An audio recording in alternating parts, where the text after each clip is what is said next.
Good afternoon and good evening to you all from the various countries where you are joining us today for this webinar on the future of youth mental health, driving meaningful participation. My name is Aviwe. I am the Policy and Advocacy Manager from Waves for Change, a youth mental health organization in Cape Town, South Africa. This conversation is a follow-up to the 2021 UNICEF Forum for Children and Youth, the session titled, "What is Mental Health Participation Really?" Many important points came out of that session, such as the reality that young advocates face, which include tokenism, ageism, power dynamics based on years of experience and titles, to mention a few. But however, a lot of opportunities were also brought to the forefront of that discussion. Opportunities that speak about experts that are young people needing recognition in terms of what they know in their communities, as well as what their peers shared with them. And then also being able to see these youth advocates as contributors in the discussion around mental health, being able to not only be brought in from a tokenistic perspective, but being engaged in the design and the research and execution of mental health projects. Also, lastly, it created space for us to speak about holding platforms like what we are doing today, to speak about inclusion and practical ideas on how to bring young people into the forefront and center stage when we speak about mental health. Now, I'm honored to be joined by 4 incredible and inspiring guests today, who are all experts in mental health. I will now hand over to them to do brief introductions about who they are and what they do. I'm going to start with Saisha. Please, can you start for us with a brief introduction of who you are and what it is that you do? Thank you. Thanks, Aviwe. My name is Saisha. I am working with the Mariwala Health Initiative in India. We are a grant-making, advocacy, and capacity-building organization focused on making mental health accessible to marginalized communities throughout the country. Really happy to be here. Back to you, Aviwe. Thank you so much, Saisha. I'm going to hand over to Gary. Please introduce yourself and give us a brief about what it is that you do. Thanks, Aviwe. I'm Gary Shaughnessy. I'm chair of the Zurich Foundation. We're a charitable foundation that operates on a global basis, looking at 3 main areas: climate resilience, social equity programs, and mental well-being, particularly around youth mental well-being. Thank you so much, Gary. Michelle, over to you. Thank you, Aviwe. I'm Michelle Cruickshank. I'm the Senior Portfolio Manager of our Global Mental Health Portfolio at Grand Challenges Canada, based in Toronto. And we support mental health initiatives in low and middle income countries from the proof of concept to the transition to scale phases. Thanks so much for having me today. Brilliant. Thank you so much. And last but not least, Ahmad, over to you. Thank you so much. I'm Ahmad Nisar, the founder of Ahmad Nisar's Literacy Center for Mothers and Children. I'm an activist by profession and a humanitarian by nature. I'm based in Kabul, Afghanistan, and my advocacy work involves education, sexual and reproductive health and rights, equality, mental health, and very recently, climate change. Since 2019, I have taken different roles as a volunteer teacher, speaker, young leader for Women Deliver, global youth reporter for Team Harmony Foundation, fellow for Origin Global Youth Advocacy Fellowship, and external reviewer for Grand Challenge Canada. Wow, thank you so much, Ahmad. Now we will go over to our questions. And while we're having this discussion, I really would like to invite the different participants. Please pop your questions into the chat or questions. We really would like this to be a conversation. Now, my first question is going to Saisha. Saisha, what does a participatory approach look like today in terms of mental health? And how are youth and those with lived experience currently invited to participate in mental health initiatives? Thanks, Aviwe. I think, to be frank, the fact that there's still a debate on the topic of inviting youth perfectly sums up the state of youth participation in the mental health sector today. I think, as we all know and we all are involved in, there are a lot of efforts put into supporting youth mental health today. I think there is a lot of chatter about the idea, the concept, the topic. There are a lot of statistics thrown about, for example, on the global rates of youth deaths by suicide, which renders us a demographic of significance. We are comprising 33% of the global population. After all, we are an important target group to work with, so to speak. However, with all the attention that youth mental health gets, I think it's still very rare to look at any organization or policy level discussions and see young people sitting at the table as active participants in the decisions that directly impact us. Where we are invited, it is mostly after the fact, after priorities, strategies, even interventions have been determined for us. And we're brought in to check boxes, sort of, to affirm the assumption that a given program or a given approach will work for us. Now, in case any young person who has been invited doesn't validate that assumption, how much really shifts? How much of what they have said is valued when it goes against the expectations of those sort of running the program?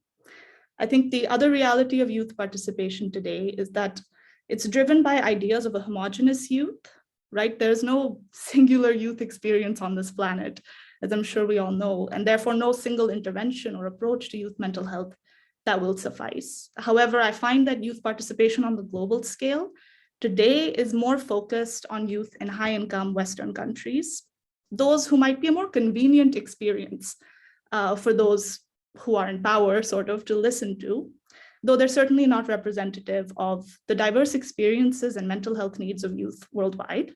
And I think we really need to shift to strong intersectional perspectives on youth participation and center voices of youth on the margins. So youth in low and middle income countries, youth in conflict zones, youth with disabilities, LGBTQ plus youth, the list goes on and on.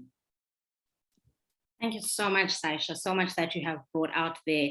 That is really important for us to really kick off this conversation on that. It's not just speaking on behalf of youth or speaking at youth, but it really is about engaging young people in the conversation. Now, you spoke about young people in developing nations as well as young people that are in conflict areas. And we've got Ahmad here today from Afghanistan. And Ahmad, I'm going to pose my second question to you. What has your participation in youth mental health led to or changed, and what have you learned, and how can others apply what you have done or the principles into their context as well?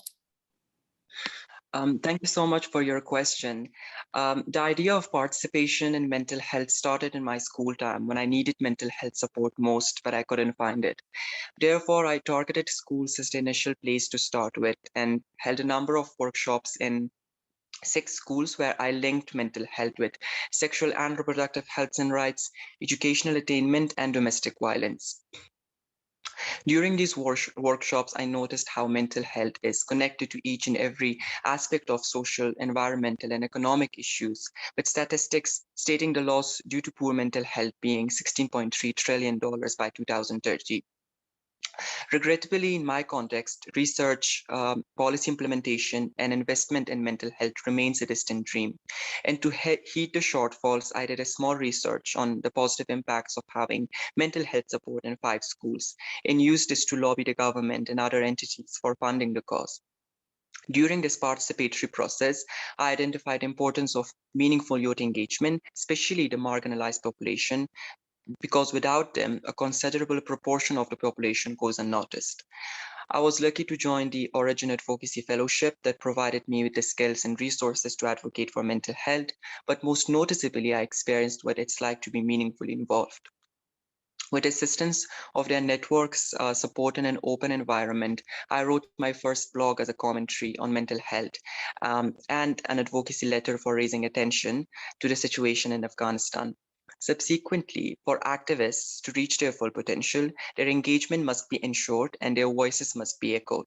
I had several experiences where ideas weren't listened to or the staff was busy implementing their own activities, and the disconnection and counterproductivity between members and the organization was clear.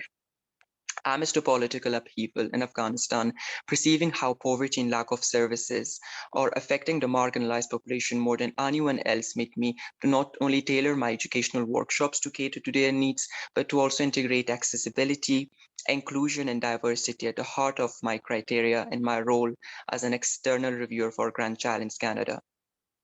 In my journey, what I learned was to be open about my experiences because it's what makes you unique, but it's of paramount importance to know who your audience is and only to share as much as needed.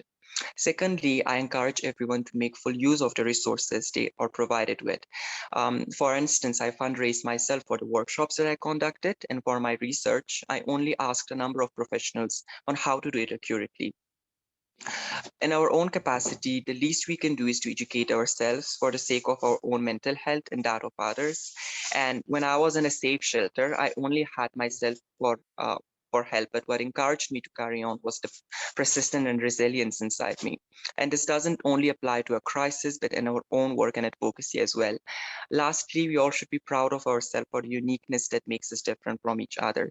Just like a garden's multicolored flowers make it beautiful, society is made colorful by embracing diverse people.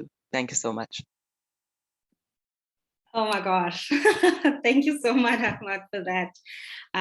You really have challenged and inspired us with your words. And I'm going to hand over to Gary, my next question. You are at the Zurich Foundation, and I'd like to find out, how does the Zurich Foundation ensure young people are equal partners and experts in the work of mental health?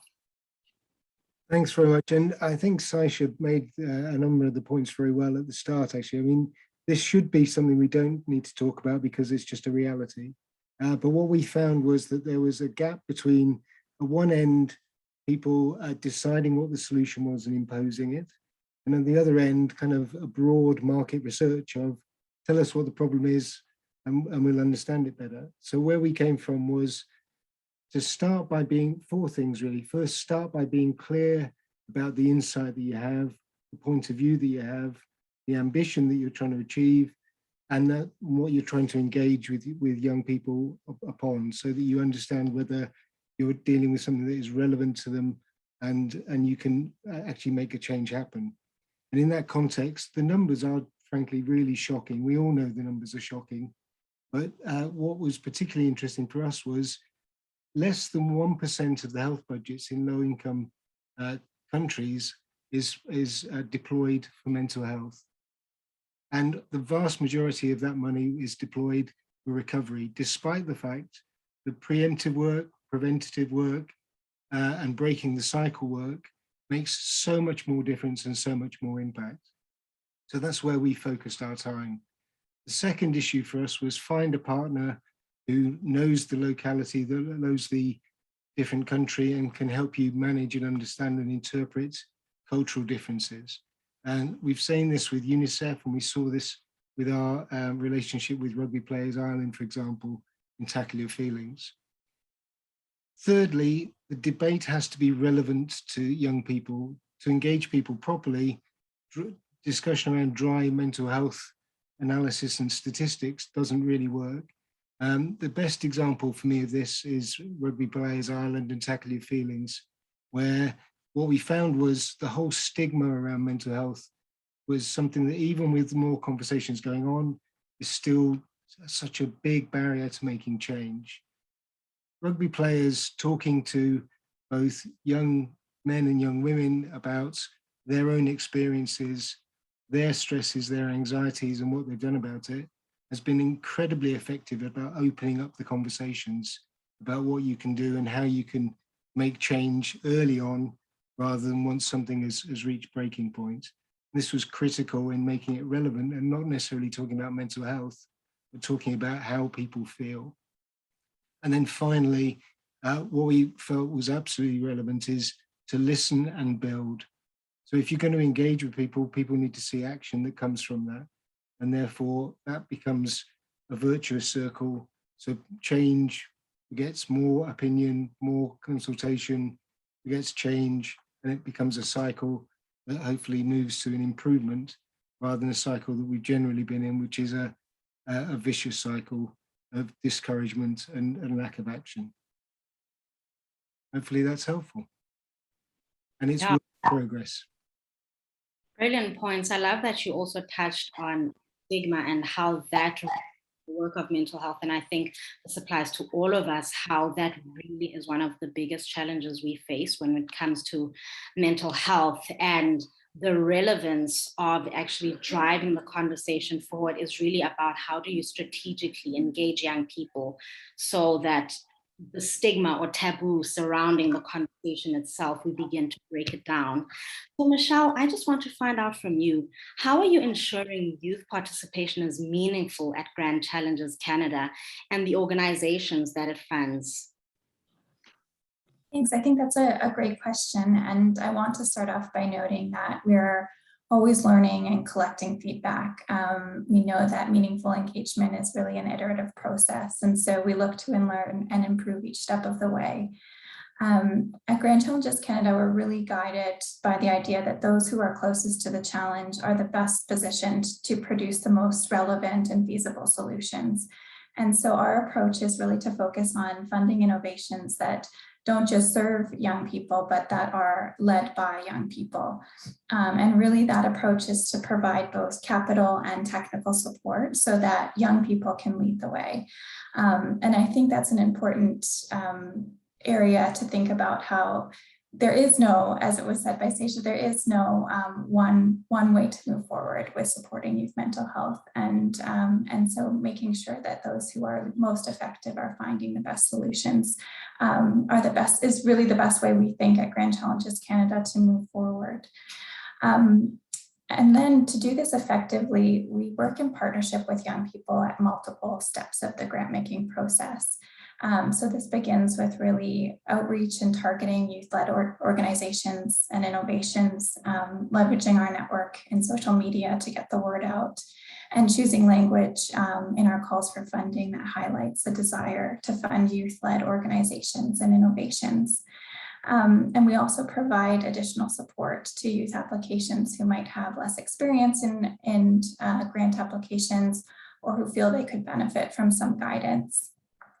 And then, of course, we also include and partner with young people with lived experience who act as peer reviewers during our application process. And this really ensures that young people can have a significant voice in the projects that we ultimately fund, but also that we're ultimately funding projects where the majority of them are created and led by young people for young people. And then we continue to support them to engage young people with lived experience. So some examples are some of the digital innovations we work with use human-centered design to co-design and prototype digital platforms with young people, or support young people to train them with new skills to become peer leaders or mentors within their own communities, so that they're really driving the solutions. And then finally, we have a learning platform, which is really a larger learning community that provides ongoing opportunities for webinars and learning sessions and one-to-one support and peer-supported case clinics where our innovators can learn from each other and address some of the biggest challenges to support them to find solutions. So we offer this to all of our innovators, whether they're youth-led or not, but the really great advantage of having so many youth-led innovations, there's about 80% in our portfolio, is that there's really an opportunity for a large community of young people to come together and learn from and support each other. So the approach is really about making sure that we're supporting the leadership of young people rather than the other way around. Incredible. Thank you so much, Michelle. You actually answered a question that I was actually going to say as a follow-up in terms of how do you support these young people with lived experience, because what we have found at Waves for Change is also working with lived experience youth. It can sometimes be challenging, and you really must design your model or co-design even the model with them to support the young people as they are supporting their peers. It's really, really important. And I think that's something we all can learn from and dig deeper into. How do we just carry on this culture of peer support and actually reiterating, learning from the young people and hearing what's working, what is not working, so that even though they are at the forefront and leading these conversations, they're also still having their own challenges in terms of their mental health, and how do we best support them. So thank you so much for that. So I'm going to ask Saisha, what works well and what does not work well when it comes to the current attitudes towards youth participation? Yeah, I think it's a great question. And I'll start with what works well. I think what works well is when there's participation where youth are involved through intersectional representation, when youth hold real decision-making power, and when youth are leading the implementation and evaluation of programs directed at us. I think due to the sort of historically exclusionary nature of the mental health field and PSY disciplines, where traditionally only the academically trained and those with doctor in front of their names have been permitted to write the script of mental health. In that context, I find that youth with lived experiences have had to create spaces for themselves and movements of their own. And I think it's up to those with power today in the field to recognize and uplift that work. And I think at MHI, we are an organization committed solely to making mental health accessible to marginalized groups. Therefore, we partner with and fund mental health work that is led by the communities that a given program intends to reach. And that goes for youth with varied lived experiences too. So we fund youth-led and youth-serving LGBTQ+ collectives, offering peer support in Northeast India. We also fund mental health and leadership programs for young women marginalized by caste and religion in Central and North India. And what works well in all of these programs, it's not just a concept, a project born of a participatory process. It's entirely a youth-led process. I think it's also important to note and work with the understanding that the concept of youth and the opportunities we associate with that time period traditionally in someone's life varies drastically depending on the context and the social locations of a given person. Not everyone lives the same 18th year of life, for example, and therefore the opportunities they have to even enter this sector and to do work in this sector will vary just based on that. I think the attitudes that enable strong participation today are applying principles of power shifting in your efforts to work with youth. And the other aspect is, challenging your own notions of youth incompetence due solely to age.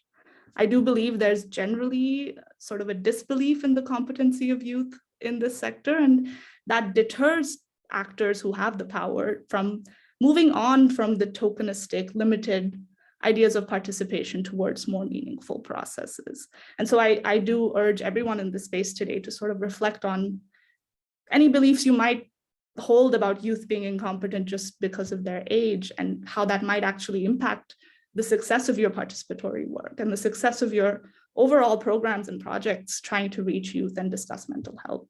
Personally, I can see the difference between those who have sort of undertaken that self-reflective work and those who have not.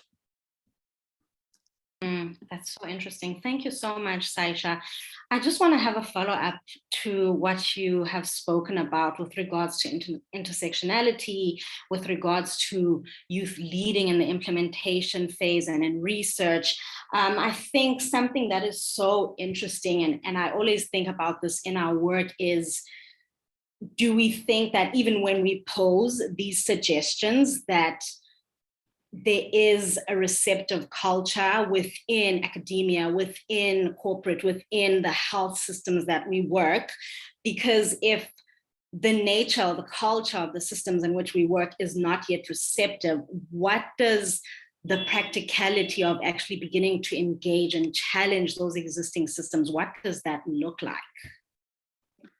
I think on the side of the young expert by experience, it's incredibly daunting and quite, I would say, you feel dismissed, you feel sort of denied your reality because it's not being accepted in these sort of traditional spaces, and these spaces that lend legitimacy to your experiences, like research and all of that. And again, I think the work that has to happen is really at the side of those who have the power. So your funders, your academic institutions that dictate the ways people can be involved. That's where I think the change really does need to come. Because if that falls in, I guarantee you there are many more and enough young people willing to step up to the plate. I hope that answers your question.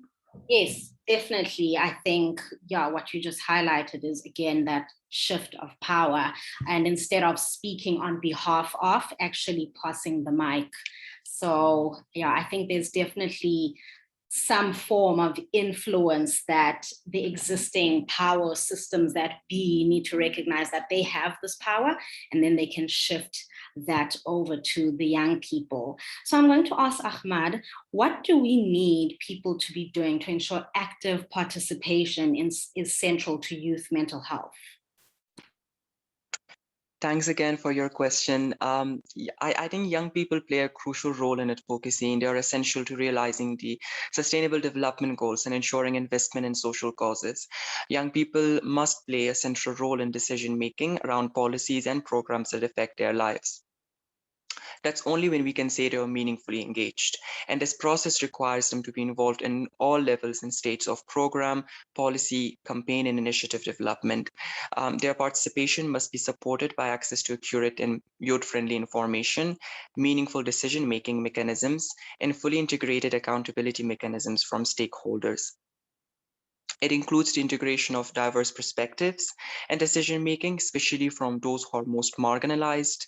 To me, for active participation to be at the center of mental health, they should be included in all states of developing, implementing, monitoring, and evaluating programs, policies, and investment of resources from start to finish. Their diverse representation that goes beyond tokenism and includes young people's engagement from marginalized populations is of paramount importance.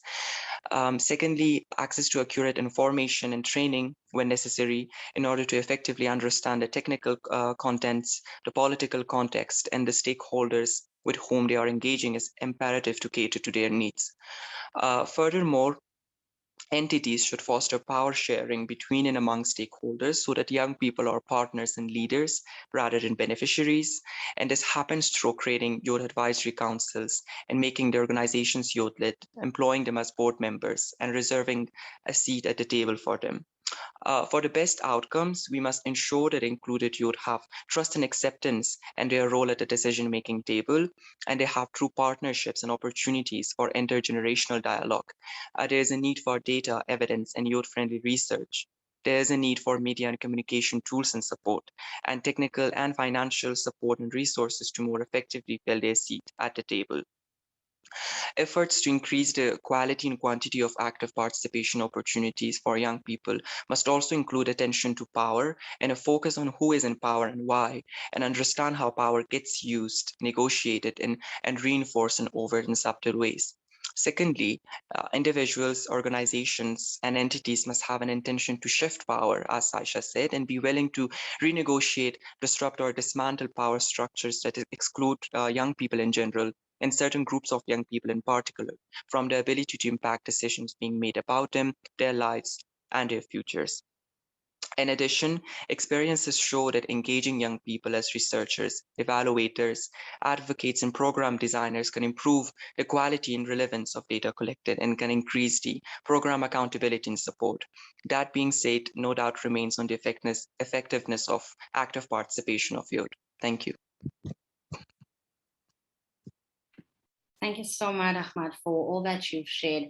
I think it's really so important for us when you spoke about understanding who is in power, how to handle power, how to dismantle power.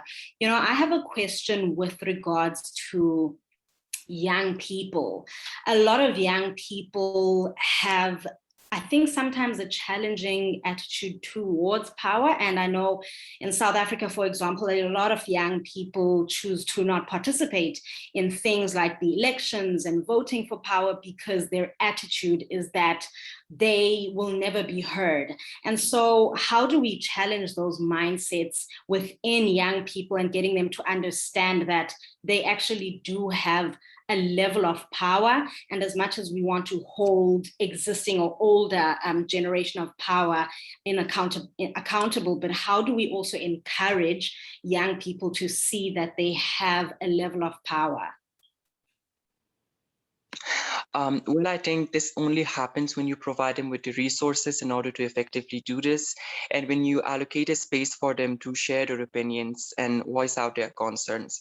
I think even in Afghanistan, there has been several occasions in which you're totally deprived from from policy implementations or policy designs or other sorts of stuff that actually affects their lives because you're not giving a seat at the table. And I think it's of paramount importance to give them an opportunity to share their experiences, to share their concerns and their needs. And that's only when we can encourage them to participate, because as long as their voice is not being heard, they will never feel encouraged enough to voice out their concern, or they will never feel encouraged enough to actually participate. So I think in order to foundationally change this, we have to reserve a seat for them in the table and make them get heard. And this only happens by providing resources that caters to their needs, and ensuring that whatever inputs and feedbacks that they are given is integrated through a functional mechanism, and to ensure that their feedback and their perspectives, their lived experiences are being noted and changed or brought accordingly to what they demand. So good. Thank you so much, Ahmad. So Michelle, I'd like to find out from you, what have you learned and what have you gained through your inclusion of youth voices in mental health work? I think first I'd want to go back to something that Seisha mentioned of the disbelief in the capabilities of youth. And as an organization that's accepted quite a number of applications for funding, I think one really big takeaway is that there's no difference in the quality of the ideas and the applications that we see from youth-led versus non-youth-led innovations. And I think not only are young people best suited to move forward ideas to support youth mental health, but there's so much creativity and capability that I think is often overlooked. And with this sense that more experience is necessary. And that really hasn't been the experience that we've seen. We've supported some really incredible and innovative ideas across the board. And I think that's one key message to get out is that young people really can do this work, and they're the best people to do this work. And then a second piece that we've learned is just the difference in the types of innovative ideas that young people have versus not youth-led innovation. So often they're more focused on digital initiatives or peer-to-peer support models, and non-youth-led often have more traditional approaches. And I think this really highlights the different perspectives that young people have on the best means of reaching those needs, and the importance of including young people, but also having young people lead in our review process so that the innovations that we end up supporting and that end up out there in the world are really best suited to meet the needs of young people and packaged in a way that will be engaging to young people.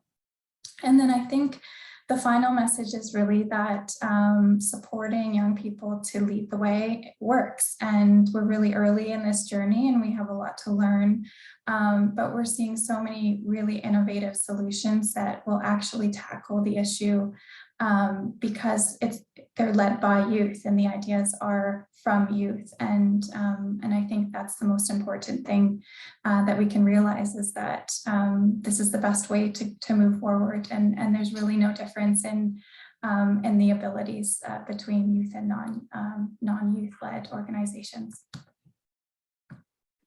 Thank you so much, Michelle. I think that means so much to young people on this call, and even those who watch the recording and so forth, to know that there are funders out there who actually believe in the potential of young people, and also that young people won't necessarily do things the way they've always been done. So thank you so much to you and GCC for that.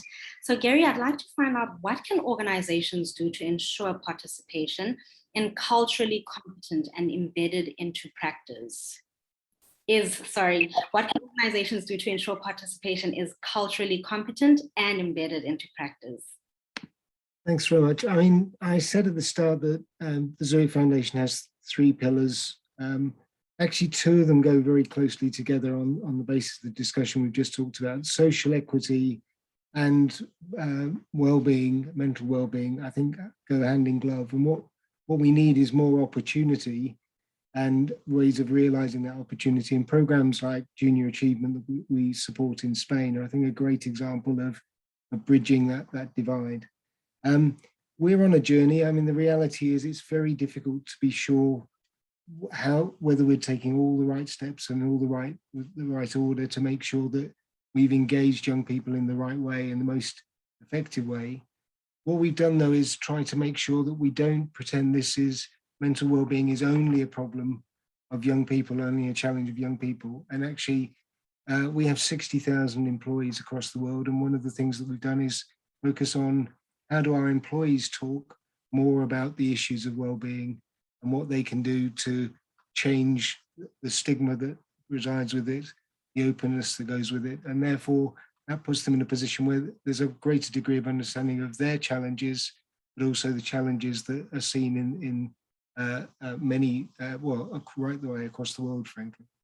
So that's the second thing. The third thing for us is, by definition, the programs that we support have local partners and are driven by the needs of the participants, which are typically young people. So if you take the Tackle Your Feelings program in Australia, it has to be driven by the young people who are engaged in it. Otherwise, there's no program.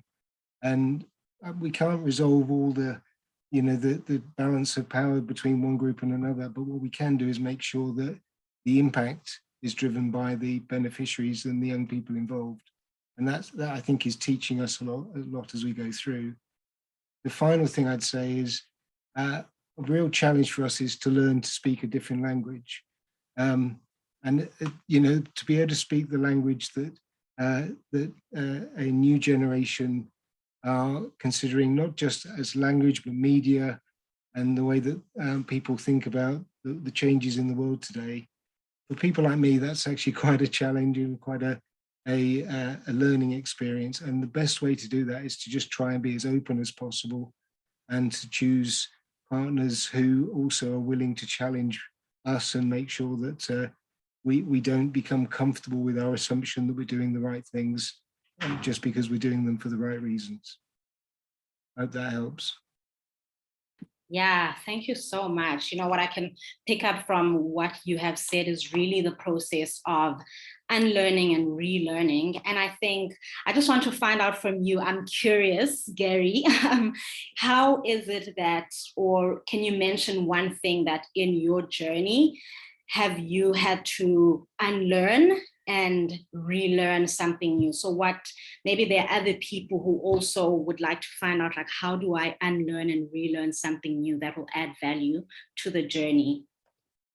I think for me, the journey has been moving from learning through statistics that give you a global picture, which people like me, particularly from a financial services background, hold a lot of store behind. So, 70% of people do this, or 8 million people do that, or whatever it happens to be. So actually just talking to individual people and learning their story.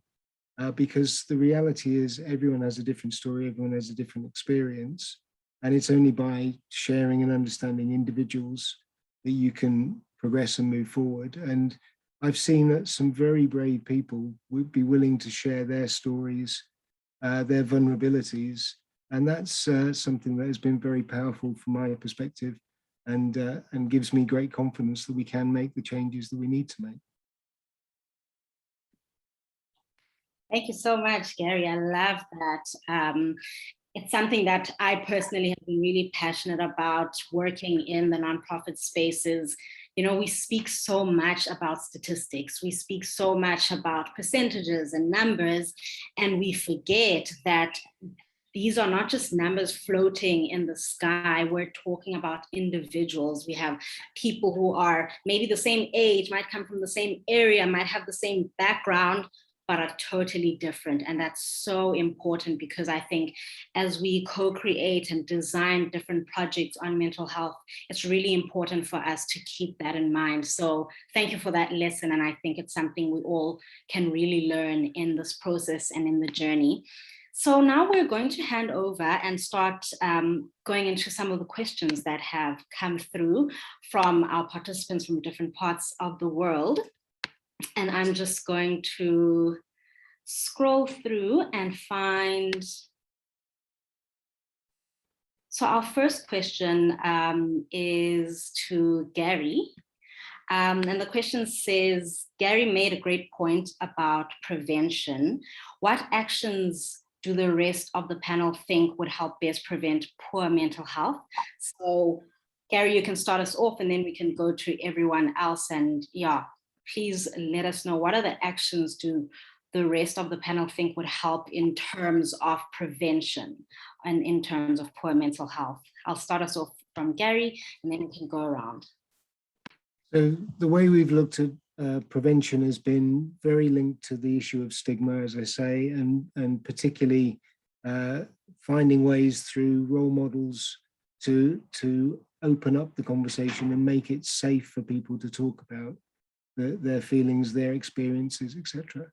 I think for us, the next stage is we found that hugely successful in role models in sports, but we're now looking at whether the same applies for within other, music, the arts, culture, and on a much broader basis. But what is very clear to us is you have to unlock the door of stigma before you can treat the underlying challenge that is kind of hidden behind it. Thank you so much, Gary. I just have a question with regards when you identify the role models. How do you do that as an organization to ensure that these role models that you identify are aligned in terms of their values, in terms of how they see and look at mental health? Is there a strategic way that you put in place into ensuring that you really find people that are in alignment and share the same views and values that the organization has? That's a great question and a really difficult one. I mean, the first thing is we spend a lot of time with the partners that we're working with. I mean, Rugby Players Ireland was a good example, making sure that we're aligned with them as a partner and what we're trying to achieve, and it's being done for the right reason. The second thing is we've identified people as role models who are prepared to talk about their experiences and their vulnerabilities. We're not saying, though, that they're perfection as role models and that everything they do is right. What we're saying is that they can share an experience and that they're people who are well known who wouldn't necessarily be expected to have the same vulnerabilities as the people that they're talking to in the communities they're talking to. We're not saying they're a role model that we should be listened to in every respect, and getting that balance right is really crucial, because we can't validate the entirety of their life and their perspectives. So true. Thank you so much, Gary. I'm just keeping an eye on time, so I'll let one other panelist answer that question on prevention. Saisha, can I pass this question over to you? What do you think we can do in terms of prevention of poor mental health? Certainly, and I think this is an area that we can learn a lot from people with lived experiences when they talk about what was it that they would have needed at a point of prevention. And what we have learned from our partners for sure is that mental health is an intersectoral and structural issue, and a large part of mental health prevention that I think is overlooked today, but hopefully grows as we have more of these conversations, is looking at the experiences of oppression, the experiences of marginalization, and sort of all the lack of access that a person may go through that will impact their mental health, and how that is an area for preventative mental health work to really come into place. And working with marginalized communities, that's a very core aspect of work that can be done at a preventative level. And the science is all there. We know how closely the links are between poverty and mental health, between lack of access to security, safety, and mental health, as well as education and all of that. So really to pick those areas up and work. I think someone had actually asked that question also in the chat, is like, does the economic marginalization impact mental health? It absolutely does. And therefore, how do we build sort of solidarities between work to alleviate poverty and mental health and have those conversations? Because people will tell you, right, when you ask, what is it that I needed? And that might be exactly it. Before they mention I needed someone to talk to, before they mention I needed a traditional mental health intervention, as we all know, it might be that I needed access to my rights. And I think that's one area we can think of as well. Thank you so much, Saisha. That's really important points. And the next question is for Michelle. So the question is, Michelle talked about how Grand Challenges helps young people in their applications for funding. What is the support that they offer? I guess this is support with regards to applications for funding. I think you've mentioned a bit of this already. So I'll go to the second part of the question is, what advice would you give to young people who are designing and delivering their own mental health programs? That's a great question. I think part of the advice that I would give is some of the most important things about designing an intervention is the feasibility of it, but also does it work? And so really having a good plan to measure and evaluate and collect feedback from those who are using the program to understand how well does it work, what tweaks need to be made. And then really how it will be sustained. And there's sort of a financial lens to that, but how will the program be sustained? And what kind of partnerships will you need to make that happen? So will they be, is there appetite in the context that you're in for government support, or is there more, are there organizations that you can get long-term funding from? Those are some of, I think, the key pieces. But I think the biggest one is how well does this work, and how well does this affect the people that you're working to affect, and what is the feedback that they give? And I think just in the same way that that we're working to really make sure that young people are leading, I think even with innovations that are created by young people, to also include young people along the way for feedback, and make sure that there are lots of voices coming forward to say if this is something that works, and how it could be better and how it could be improved. So I would say that those are some of the key pieces to really putting together an innovation.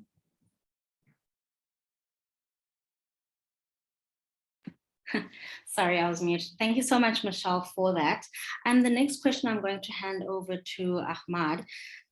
And what is the best way of getting young people involved in funding decisions of mental health donors? I know you spoke a bit about how you yourself have self-funded your own programs, but you also touched on earlier having young people involved at a board level. So what do you think is the best way of getting young people involved in terms of funding decisions that are being made?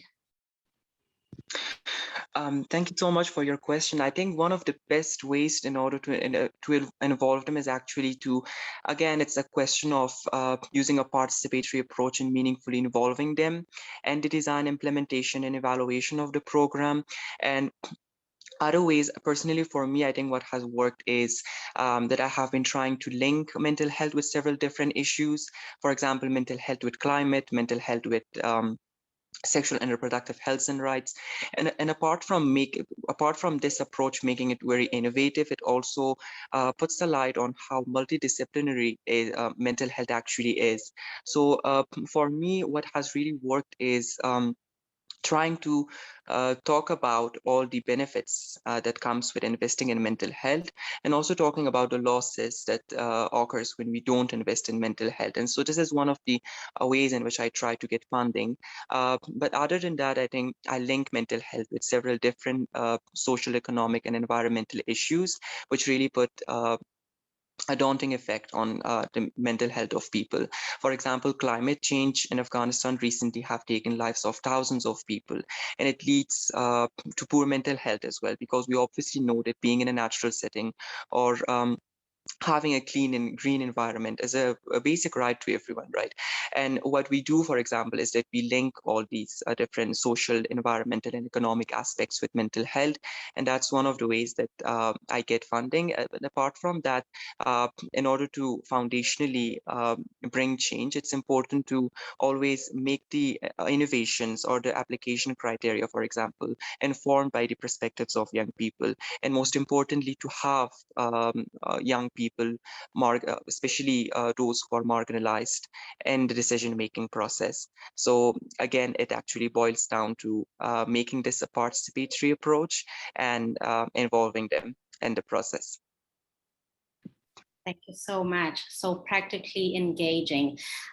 So we will wrap up the conversation now, and I'm just going to ask each of our panelists to give us a tweet-length answer and let us know your closing remarks in terms of what does it mean specifically to be involved from start to finish.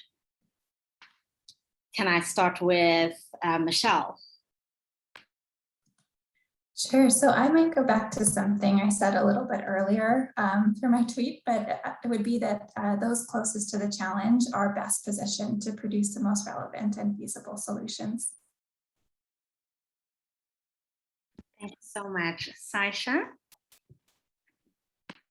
I'd say that for specifically to people who have the power to make these changes, to involve youth from start to finish will require you to reorient your practices to shift decision-making powers in conceptualization, implementation, and evaluation of mental health programs to young people with lived experiences, not just lived experiences of mental ill health, but of the communities and contexts they belong to. Thank you so much. And Gary?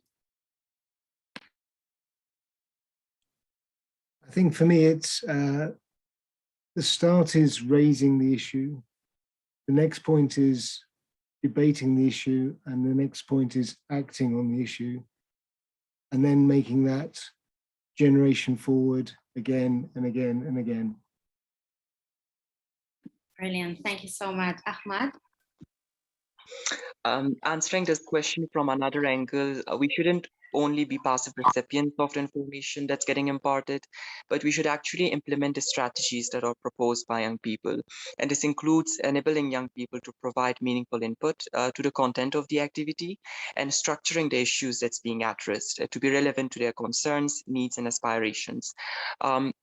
Moreover, sufficient, accessible, and non-discriminatory information should be imparted to ensure meaningful participation of youth through concept notes using youth-friendly language, for example. To ensure accessibility is accounted for, systems and strategies should be used to enable other young people to watch, stream, attend, and participate in events, especially those residing in rural areas, immigrants, internally displaced people, and people with disabilities, to name a few. Similarly, an established process should be facilitated for addressing and incorporating feedback from young people on how their engagement can be improved. Thank you so much, Ahmad.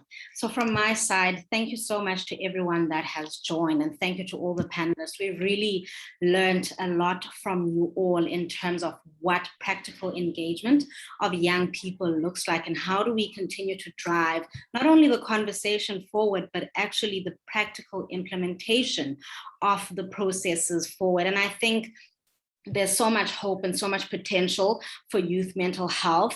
It is great every time we can sit around the table, virtual table like this, and actually pick apart the things that are not working and seeing how we can build going forward and learn from each other. I really think that there's so much that we can continue to do. So I really like to thank United for Global Mental Health for giving us this space for us to share, to learn, to question our existing biases and understandings, and be able to know that there is a journey of hope in terms of youth mental health and participation. Please note that these webinars happen every month, so please keep an eye on your emails. And then, yeah, thank you very much, and we will see you next month. Wishing you a great day further. Thank you.